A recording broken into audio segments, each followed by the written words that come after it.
Good afternoon, Maha Lakshmi. How are you today? Thank you. Good afternoon. Well, Great, wonderful. And today, Monday, we're at the Shivananda Yoga Farm in Grass Valley for another Monday of the Good Karma Diet. What did you make today?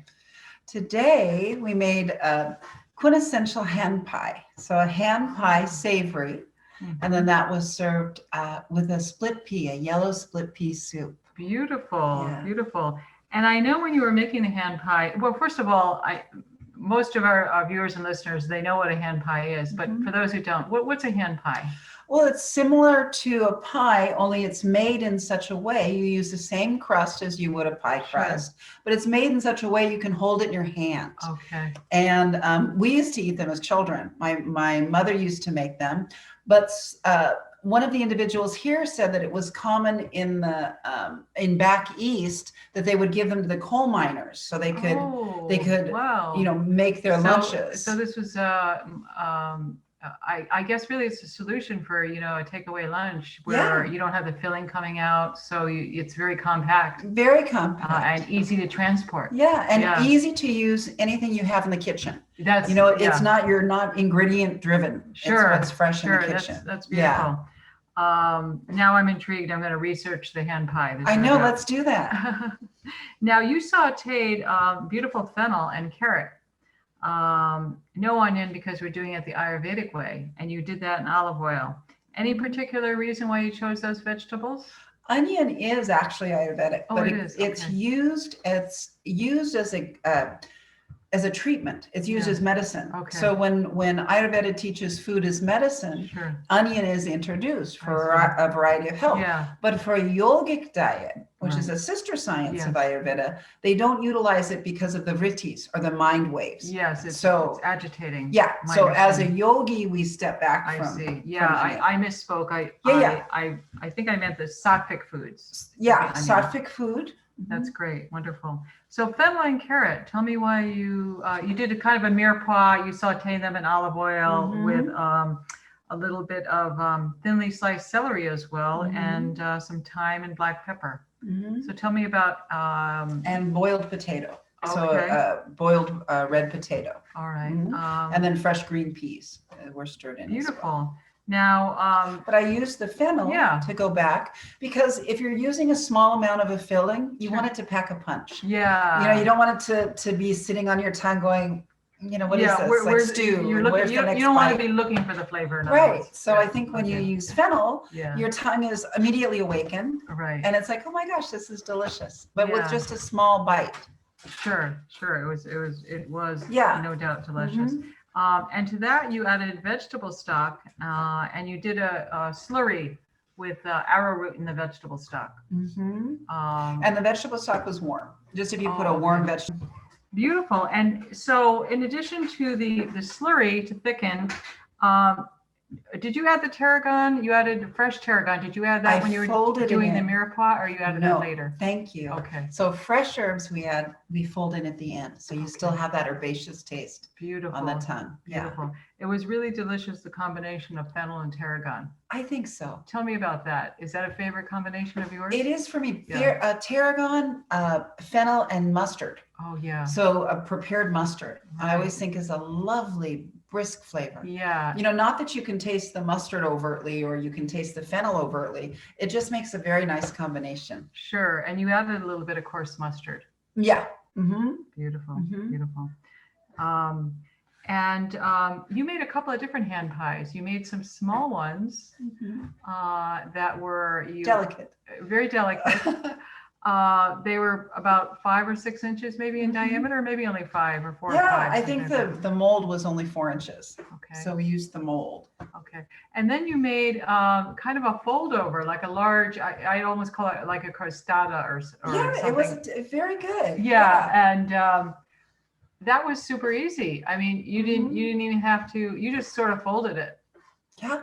Folded it and rolled it. It was crazy, right? Yeah. And then we just punctured it gently and away it went. It was, So that's the beauty of using, and I'm an organic cook. The majority of the ingredients I use are organic, but I'm also not a slave to it. So if I want to make something that's unusual and delicious, I can do a prepared crust and be quite okay with it. Oh, sure. So sure. it was wonderful. I mean, especially for busy people, you have a prepared crust as long as you're buying good quality ingredients. Right.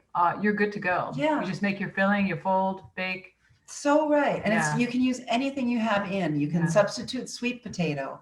You can do anything really. You know, I suggest that you make a nice herb blend. Sure. So tarragon and the mustard makes that nice. Yeah, it gives it the punch. Yeah, it gives it that really. And I've tried lentil hand pies and it has a little bit of a mush. So it's good when the vegetables are like the lentils may be separate in a soup. I see. I see. So you found that you prefer them vegetable based, and then you have your soup. You haven't been crazy about the bean based pies. No. Okay, because I was going to ask you what other combinations you like or you have that are striking. So with savory, I really think this is the one. Yeah, and my mother was a huge fan of tarragon. Yeah. So that flavor is really reminiscent. Yeah, in the food. It was really beautiful. Thank you. And then to accompany the hand pie, speaking of beans, you made a split pea soup. But you used yellow split peas instead of green. Any particular reason? A few reasons. One of them primarily is I'm working with a student right now that has anemia, and she's suffered for, I don't know, over a year. And it's really absorption, right? She's not absorbing the iron. It's not that she has lack of it. Yeah. But I've been working with her with different food options, and she feels invigorated and restored during this pea experiment that we're doing. So I just wanted to add that because it's rich in iron. And it also has B vitamins, so it's not shying away in that. Yeah. It's a good source of protein, and if it's cooked correctly, it's digestible. Sure. So it sounds like yellow split pea is forefront in your mind these days. It is. So I just wanted to create something that would be a springboard. That's beautiful. That. Interestingly enough, when you demoed in the class today, you pressure cook the split peas separately. Mm-hmm. Is that a faster way to go, or it's just definitely? It seems like you've got your steps down where you can have this on the table in less than a half hour. Absolutely. If that. And it tastes like it was simmering all day, which is the beauty. Because I had leftover filling, I went ahead and added the fennel, added the shredded carrot to the soup. Okay. So it really had a whole string to the meal, and it was delicious. Beautiful. So literally, you can make that soup if you shred the vegetables and you have a good stock. Yes. You can make it in 15 minutes. By just warming everything up. And you didn't even have to pressure cook the split peas very long. You said 10 minutes. 10 minutes. Wow. Yeah. Wow, that's incredible. So 10 minutes, and then I let them sit in the water too. So you can 10 minutes and then let it air. Yeah, you let it naturally come down. The pressure naturally comes down. Yeah, and then I just took it out. Okay, cool. You also mentioned something about the water that the beans are cooked in terms of gas. Mm-hmm. Do you strain off that water before you add it to the soup, or do you use that cooking water in the soup? Mm-hmm. So that's a good point. In the winter, even the most hardy of digestion is hampered somewhat, right? Sure. Because we're in a little bit slower of emotion. Sure. So I usually in the winter will extract the water and then put fresh water in it. Okay. Now you lose a little bit of the pea flavor. Right. You won't get that really intense pea. Wondering about that. Yeah, but you have a different flavor. You have the very vegetal flavor. The vegetables are coming to the forefront. Right, exactly. Yeah. And you use vegetable stock in your yellow split pea. Yes. Also in the hand pies. Oh, okay. And you really match the hand pie with the seasonings. You used your fresh tarragon. Mm-hmm. Beautiful. And you also added green peas, I believe, to your split I did. I stirred them in at the end. Okay. And tell me about those. Why are those important in the wintertime, or any time for that matter? It's not really. It still has there's a nutritional value there, but there's that kind of, I think, that food memory where you see that, or at least I saw that with green pea, kind of adding that vibrant color. Yeah, and I think there's something about looking at green pea in a soup and it makes you smile. There is. Me too. I don't know what it is. But I just know it's like homemade. If I see that, it's like, okay, this is, and it's not, this is definitely homemade. Absolutely. So pea must be the standard for that. So simple, but it's funny what it evokes. Yeah. You also, the yellow split pea you said is high in iron, and that's important for our digestion. Absorbable in the winter time. Mm-hmm. So tell me a little bit about that.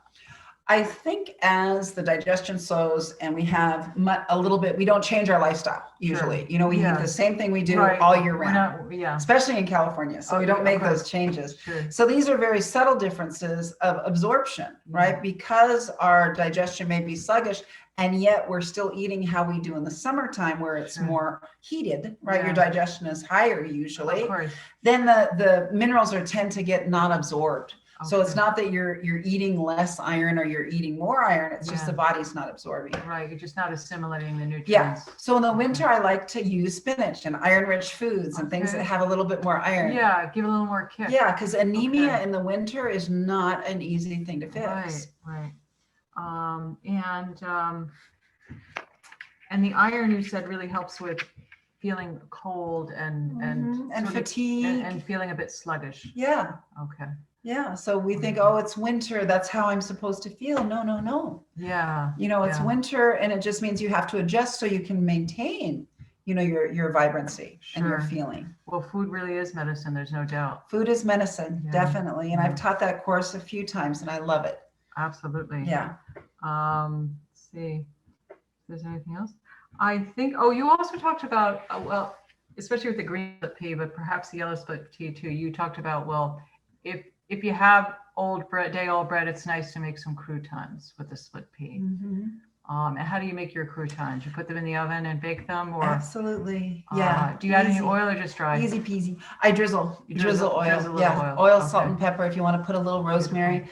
But sometimes when we get a little towards the end of winter, we want to chew something, right? We miss that crunch. You miss that taco crunch. You don't want one more stew. Right. So this alleviates that. It gives it kind of that crunch. You still have that nutritious soup, but you're getting a little bit of the texture of the crunch. Yeah. So it'll draw you to the next time to make a soup or a stew because you still have that crunch involved. Absolutely. So, well, wonderful. Well, not that I ever have day-old bread, but if I did, I would make croutons. Yeah, and the crunch is definitely important texture in food. Well, I so enjoyed the class today, hand pies and yellow split pea with tarragon and fennel. So thank you so much, Maha Lakshmi. Thank you. Okay. Thank you.